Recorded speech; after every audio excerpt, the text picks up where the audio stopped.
Hello everyone, in this video I'm going to share with you 5 of my favorites for the month of March. It's going to be 2 podcasts, a book, and 2 products that I am really enjoying this month. I will leave links to everything down below in the description box if you're interested in checking any of them out. But I thought this would be a fun video to do because I always have just random things that I think would be fun to share with you, and they don't fit into my normal homeschool related videos. So if this is a video that you enjoyed, let me know and maybe I'll make this more of a regular thing. Maybe every couple months I'll put out some more of my favorites. But let's jump in and get started because I'm really excited about these 5 things. The first 2 favorites that I want to share with you are podcasts. And the first podcast is from Revive Our Hearts. It's actually one that came out in February, but I didn't listen to it until March, so it's a March favorite.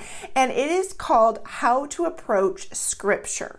And again, I will leave links to that down below. But this is actually a session that Jen Wilkin did at a conference, and they recorded it and aired it on the Revive Our Hearts podcast. And if you're not familiar with Jen Wilkin, I shared about a book that I really liked from her on another video that I did. It's called Women of the Word, How to Study the Bible with Both Our Hearts and Our Minds. And if you have not read this book, go listen to that podcast and listen to Jen talk about how we should approach Scripture. I'm almost going to guarantee that you're going to want to then go get this book and get more from her on what it means to be a woman of the Word.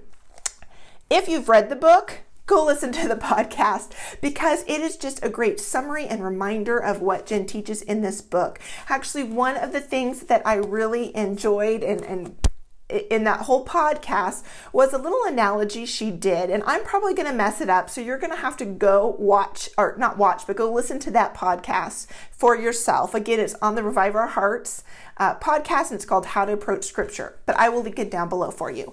But the kind of analogy that she used is she said, okay, let's say we're in an algebra class and we're going to open up our algebra textbook so that we can learn algebra. We wouldn't just what would it be like if we just opened up the algebra book and we read a little passage or a little section just randomly out of any portion of the textbook, and then we meditated on it a little bit and said, how does that change my life today?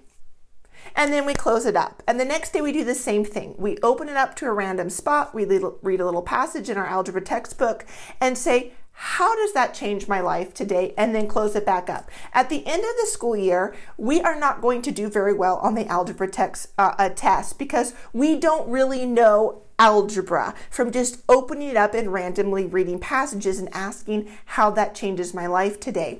And that is the analogy she uses for how we often approach Scripture and God's Word in our time in the Word, which I am totally guilty of so many times and for so many seasons of my life. And so I love how Jen just gives us some clear guidelines, easy practical tips on how we can approach Scripture, how we can get into God's Word and really be women of the Word, to really know God's Word and understand it and then apply it to our lives. So I encourage you to check out that podcast because one of my favorites for the month of March. The second podcast that I really enjoyed this month was from Nancy Guthrie and her podcast, Help Me Teach the Bible. And the particular episode that I really enjoyed was called Developing the Skill of Seeing Christ in the Old Testament.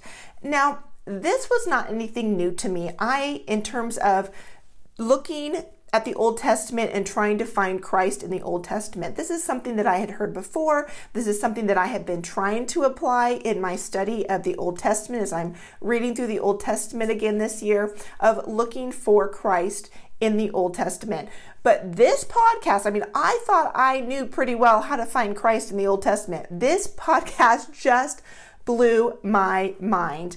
It was wonderful. If you are someone who struggles with just reading the Old Testament and understanding its value in your life, check out this podcast. If you're somebody who reads the Old Testament, but you're thinking, where is Jesus in the Old Testament? Okay, yeah, maybe in the prophecies, the prophets, when they prophesied about the coming Messiah, but I don't really see Jesus anywhere else. You've got to listen to this podcast. It is going to change the way that you read the Old Testament.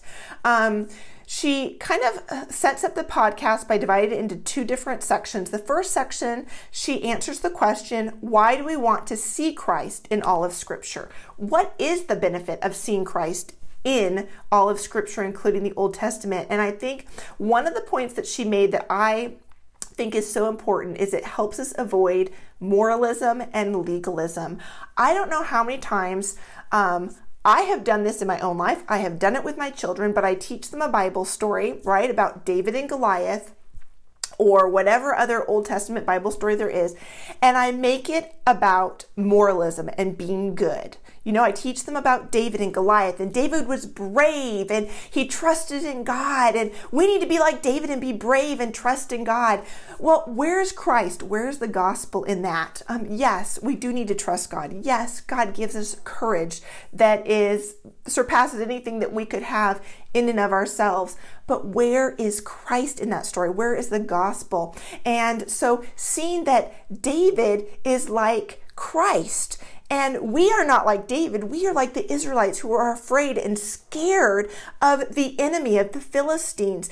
And David is like Christ, who comes and he conquers and he defeats the enemy and brings freedom to the Israelites, just as Christ does for us. And how there are so many stories in the Old Testament that are pictures, help us to see what Christ did for us and to get just a bigger picture and understanding of who Christ is and what he did for us. So I love that when she talked about why do we want to see Christ in all of Scripture. One of the reasons she gave out of, I think, 7 or 8 was it helps us avoid moralism and legalism, which I think is rampant in our churches today. So that was the thing that I loved in that first section.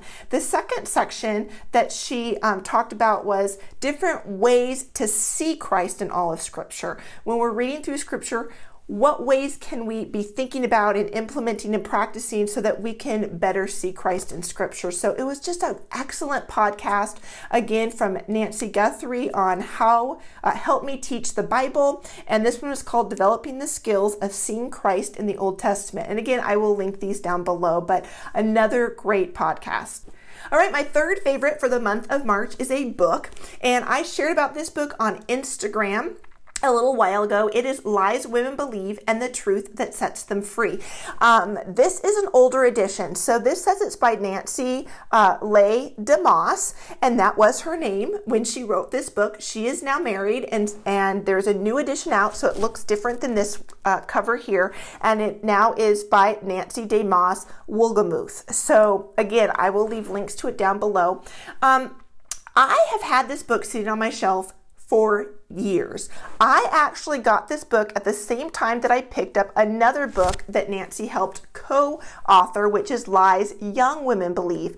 I read this book with my oldest daughter when she was in high school. I highly recommend this for teenagers and for young adults in their 20s. This is a life-changing book, and I read it with my daughter.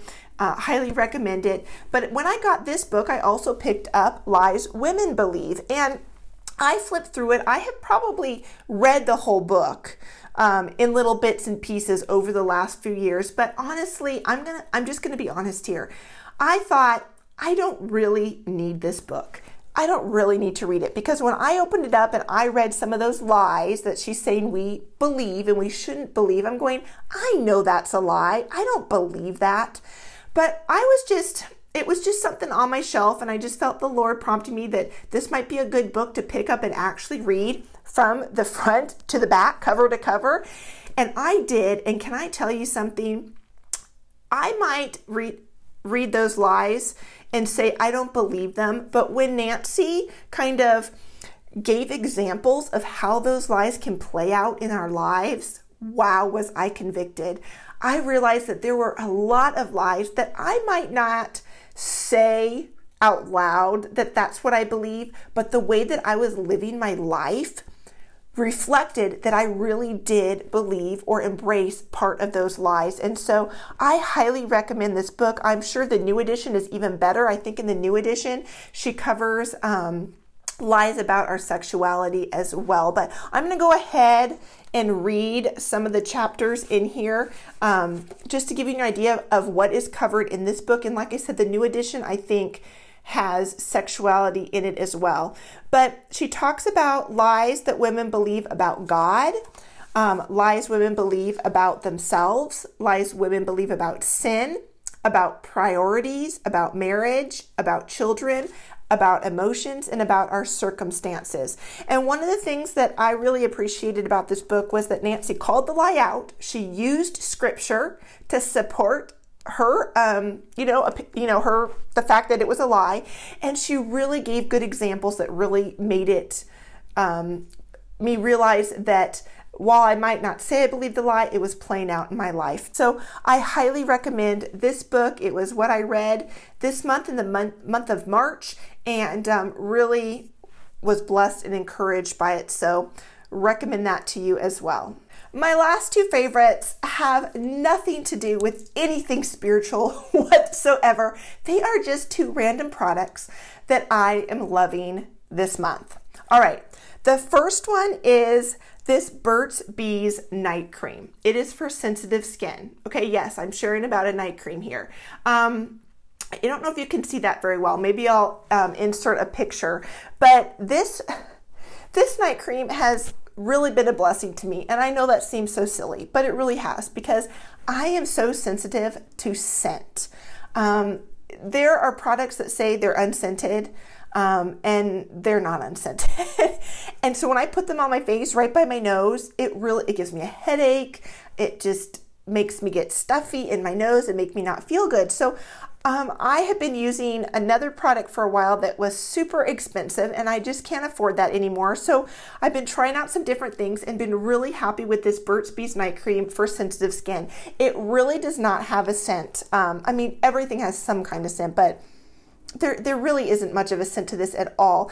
And a little bit of it goes a long way, because we moved from the moist air of San Diego, California, to the dry air of Idaho.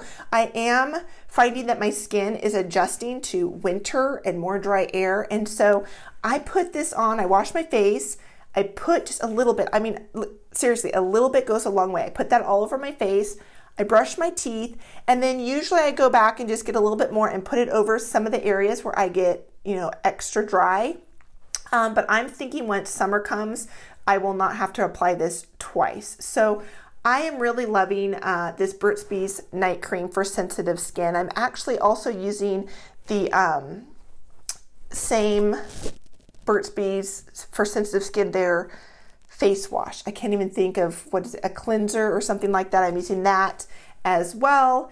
But I'm really liking this lotion. And the other thing that I like about this is I put it on and my skin feels moist, but it doesn't feel oily. And that is something that I've had a hard time finding as well, is when I put some creams on, even if they don't have a scent, they either make it so my face still feels dry after I've applied it, or I feel super oily and I feel like I'm going to bed and I'm like greasing my pillow and sleeping in grease. So this has been a really good find for me. My skin is more normal. So in the winter, it's more normal to the dry side, and in the summer, it gets a little bit more oily, but my skin's pretty normal most of the time. So I don't know if that helps you, if you have really dry skin or really oily skin. I don't know how this will work for you, but it's really working well for me, and it's just one of my favorites for the month of March. The last favorite for the month of March